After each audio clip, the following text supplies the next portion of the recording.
in which there are predominantly white people, are larger than those in the southern part of the world. So all the countries in which there are predominantly white people are larger than those in the southern part of the world. If you have children going to school and they're seeing this map, Right. they're seeing a distortion Yeah.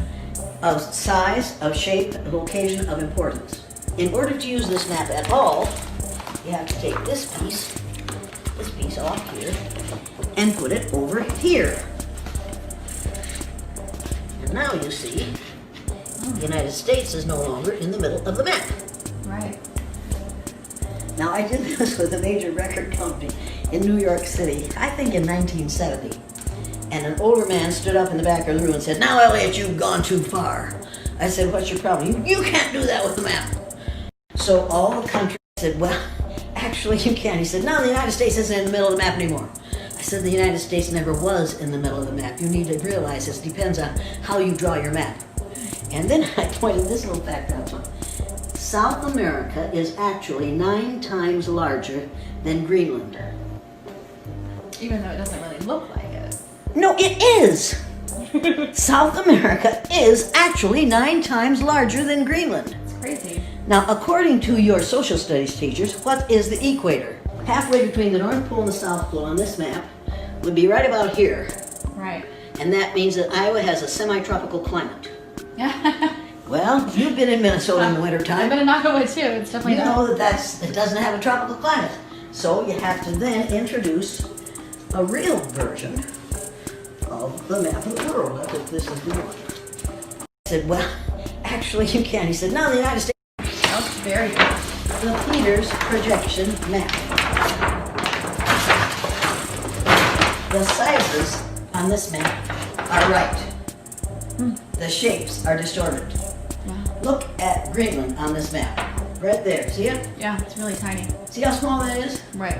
Look at it on the Mercator projection.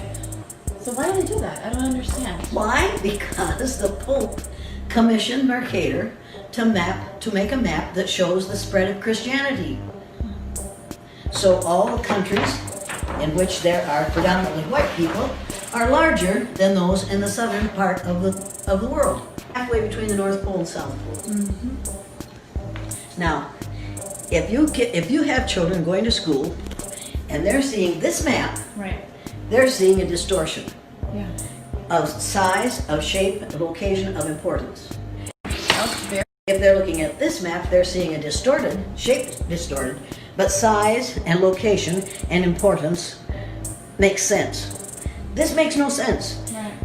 On that map, Alaska is bigger than Mexico. On this map, Mexico Yeah. is bigger than Alaska.